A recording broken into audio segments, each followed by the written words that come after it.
Alright, welcome to Nintendo News with Two Button Crew. I'm Scott. Simeon couldn't make it with us today because Simeon didn't make it. But I have Glenn on my shoulder here. Hello, Glenn. Hi. We are co-hosting this thing, having a lot of fun. If you're joining us live, we just played Stardew Valley. You might have seen that replay on our YouTube channel if you're watching this video later as well. Right now we are going to get into some news, some Nintendo happenings. So let's switch on over and read what is going on with Nintendo. So you will be able to follow along with us as we look at each of these stories. This is Doug Bowser. He is their PR person, and he's making some excuses about the SNES Classic Edition's availability. So here's his quote. You want to read that for us, Glenn, or should I? You do it. I'm busy writing stuff down. Thank you for your help on this live stream. Doug Bowser says, we try to do the best we can with forecasting and anticipating demand and to put a plan in place. If you see a steep ramp up in demand, it takes some time to catch up. When you think about procurement of parts, procurement of manufacturing facilities, getting production ramped up, that takes some time to respond. You'll see a lot stronger supply as we float through the remainder of our fiscal year. So Nintendo's fiscal year ends in March, the end of March, I believe. And they're saying that there will be more, and I'm sure there will be more, but I don't appreciate all of his comments. Like, Nintendo repeatedly just says, we had no idea how popular the NES Classic would be, no idea how popular Amiibo would be, no idea how popular Switch would be, or the SNES Classic, and by now they should have learned there should also be better systems in place for figuring out how many of these things to make, like maybe starting pre-orders much earlier, maybe not having a cap on pre-orders, but you can cap how many are going to get them on launch day. You can keep the pre-orders going so that you know exactly how many people are going to want it. Now, of course, there will be those that walk into stores and purchase a Classic Edition as an impulse buy or after they play it at a friend's house. Not every customer is going to pre-order, but their supply to pre-order ratio and process have been a disaster. So this is Nintendo in damage control mode. That's my thoughts. Anything to add to that, Glenn? Well, you talked about how Nintendo has trouble with like Amiibo and the NES Classic and the Switch and all that, but you know we talk about all of these recent things, but one of the things I think is kind of strange is that Nintendo's never been good at supply. I mean, yeah. You know, there's of course the example of the Wii that was like out for what, 2 years? I don't know. I managed to get one when it came out. Yes. Right. With the Super Nintendo had the exact same problem. So Nintendo really they've had a ton of time to try to figure this out, but yep. I guess just going from the Wii U and I think probably, I don't know, I think they should just be honest about what's going on, because I think there's it's clearly something more than just, we can't get our act together. I think maybe they just don't have access to because the way consoles are manufactured is you basically have to rent an assembly line. This is how I understand it. If someone knows more about this, then please go ahead and fill us in the comments. Mm-hmm. But, well, and if that's the case, I think Nintendo should fork over the money and start owning a production facility, because they could be making a lot more sales, justify the expense by creating more things for people to buy. Sparkling Cyanide is in the chat. He says hello. He says that his SNES arrived recently, and yeah, I saw that. I think he sent us a Snapchat, I believe, so happy for him. Flapjack Ashley is also joining us live. Hey guys, we got the super fans up in here. Thank you for making it to the stream. Next news story, Nintendo discusses the lessons learned from the Wii U, how they paved the way for the Switch's success. So we've got a pretty good statement here from Bill Trinan, and potentially more excuses from Doug Bowser. I'll have you read Doug Bowser, Glenn, after Bill Trinnan's quote. When you're coming off the launch of the Wii U system and then your next hardware system is Switch, it's a challenge to know how many we should be ordering. What is the demand going to be? If you look at the Wii U hardware system, just the menu itself, the time it took to boot that up to get into gameplay was something that was a frustration for a lot of players early on and actually became a hindrance. With Switch being something that you can take with you, it made it really important that you could play it instantly. That to me is an example of a direct lesson from the Wii U era, where Nintendo said, that's something we're going to zero in on and make a dramatic improvement. And I think what Bill said has a lot of truth to it, because if you guys remember, pre-patch with the Wii U, like on the first few months, it did not have that quick start menu, and yeah, it took like 30 seconds to boot up, a minute sometimes to get into your first game. So I appreciate that they learned from that, and the Switch is much better. The Switch is hardly ever truly powered off. It sleeps like a lot of our other devices do, phones and tablets and stuff like that, and it's extremely snappy to get from one part of the menu to a game to a different game, and I think they built it very well in that aspect. Yep. I think definitely Nintendo has learned some lessons. Shall we move on to what Doug Bowser said? Yes, please. Right, so we had a glut of game releases up front on Wii U, and then kind of went dry for quite some time. From a first-party perspective, at least, we were very intentional and deliberate about Switch. We launched with The Legend of Zelda Breath of the Wild, which obviously was incredibly successful, drove hardware, and brought a bunch of new people into the franchise. And then we followed that with Mario Kart straight through the series of games we've released since then. Our goal is to delight our players. We want people to have access to our hardware, to our content, and have great experiences. So we actively read the market and try to understand what those trends are and make sure we're adjusting accordingly. We are responding. We're listening. And I would say, yeah, actually, that is true. If there's any impression I get from this generation of Nintendos, that they have been paying attention.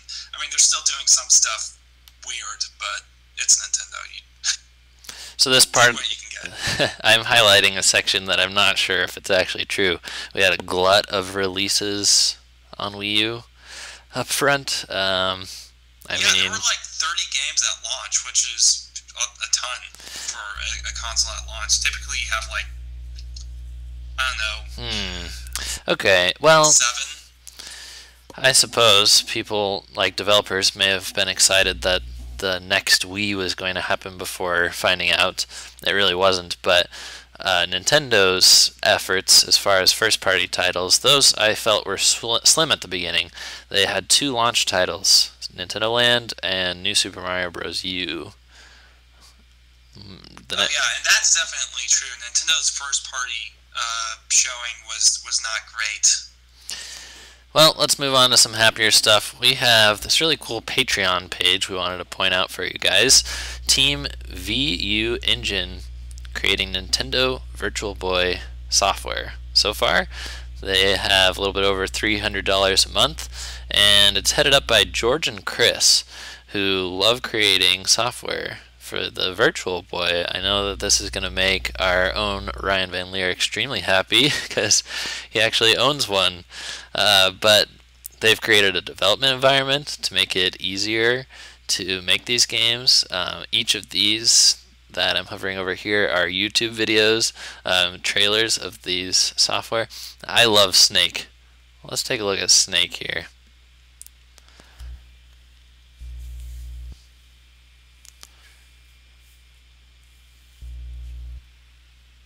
Have you played Snake, Glenn? Who hasn't? Right. That was actually a sad day when cell phones stopped being compatible with, or being built in with Snake. Okay, so this is pretty much exactly what you would think, but it's on Virtual Boy, so it's red and black. How cool is that? Red and black are great colors. They are. They are part of TBC's branding as well. So let's see. You can contribute to these guys anywhere from between $1 a month to $125 per month. So if you do the highest, they will create a game for you. Pretty cool. Virtual Boy games are happening once more. Yeah, I find this really cool, especially since as a programmer, I find this very cool. Yep. Because the Virtual Boy was notoriously difficult to develop for, and this basically takes care of, a game engine should take care of all of that low-level stuff and really open it up to people who just want to focus on the actually making the game part. Yeah, that's a great point. That is awesome. Yeah. Also, I found out that the Virtual Boy is apparently compatible with object-oriented languages, which is nice. Yeah, that's what this says. And very cool. Looks like we got. But did they mention anywhere? I only skimmed through it. Did they mention anywhere what this is? This engine is written in? Is it C++ or? Yeah, I haven't seen that either. You should get in touch with these guys and talk shop. So I may just have to do that.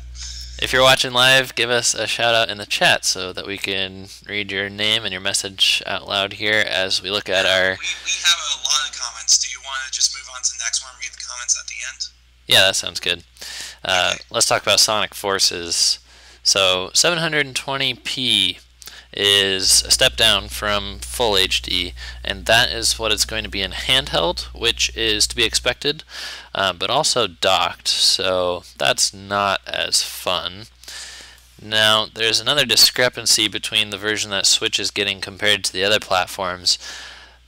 On the other platforms, the game shows and controls at 60 frames per second, but on Switch, you control it at 60 frames per second, and you only see what's happening half of those times because the graphics are 30 frames. So you've got a lower frames per second and a lower resolution, which all in all makes for not the best port, unfortunately. And, you know, as Nintendo fans, it's not always a surprise when we get a subpar version, but what do you think about one of those titles being Sonic Forces? I find it kind of surprising because Sega, one of the things that Sonic fans will point out is that Sega is really good at making Sonic games look good on the hardware they're given. So, yeah. From the Hedgehog engine, which is the name of the game engine used for Sonic games, is really good at squeezing blood from the stone, so to speak. Yeah, and Simeon reiterates in our chat that the other consoles are 1080p as well at 60 frames per second. Now, it doesn't matter too much to me because I think my television is a 720. So. Yep. And since it's related to this news story, Thierry's asking, how does it control at a higher frames per second than the display does? So it's that. Okay, I've programmed games before, so let me take a crack at this. Please. Basically, what you have is as you run through, you have basically a loop, and every time it gets to a certain point in the loop, it checks and sees if the time between the last render and the current time in the system is past what the frame rate should be. And so, if it is, it'll enter and draw everything to the screen. Yeah. Otherwise, if you're drawing as fast as you can, that can get that's wasting a lot of power that you can use elsewhere. Yep. And so, basically, it's just that the logic, like the input, is tied to a different part of the internal game logic than what determines when you render. So our last news story was about the Nintendo World Championship, and I had a tab ready to go for that one, but then I realized that is going to display the winner of the championship, and I do not want to spoil the results in case you guys haven't made it through all 4.5 hours of the competition. So let's just chat in generalities about the Nintendo World Championship. That is assuming that you've seen at least some of it, Glenn. I have not seen any of it. Okay, so quick impressions for me in that case. The Nintendo World Championships returned for 2017 after 2 years since it took place in 2015. The champion, John Numbers, of 2015, he got to return, and as well as 11 other 12 and up competitors, or 13 and up, 12 other 12 and under competitors, for a total of 24 people.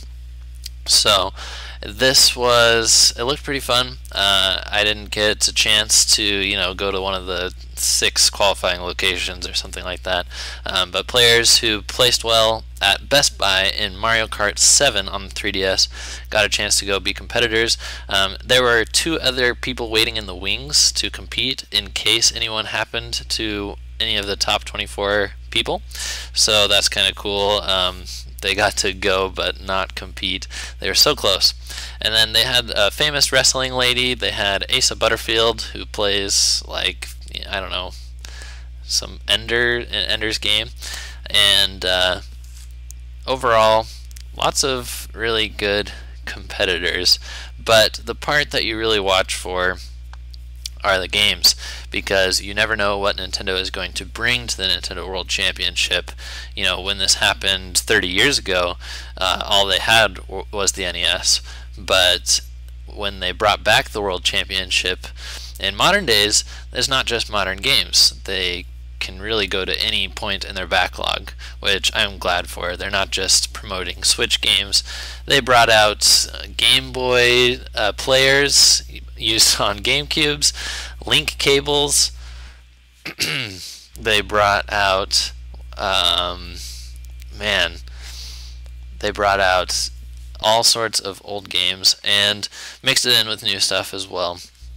So, of course, they promoted one of their upcoming games that I suppose I won't spoil at some point in the championship, but the craziest callback, the Nintendo Fandom deep cut that they did, was Bird and Beans, which was a DSiWare game that I used to own and got really good at, so I would have made it through that part. Another awesome surprise was this competitive mode in Super Mario Bros. Deluxe, a Game Boy game. And I didn't even know that this mode existed. It's kind of like Mario vs. Luigi, which is one of my favorite modes in New Super Mario Bros. On DS. But you pit Mario and Luigi against each other, they're racing to a flag, and you can mess each other up and stuff. It was a lot of fun. So I was pretty impressed with the whole thing. I'm happy with how it turned out in the grand finals.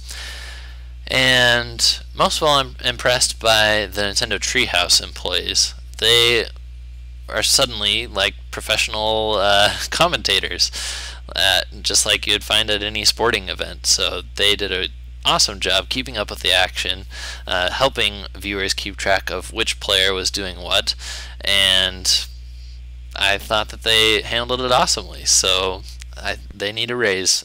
No citing of Jose Otero, who works at the Treehouse, but a really good team overall that made it run very smoothly. So I think I've covered everything I have to say about it.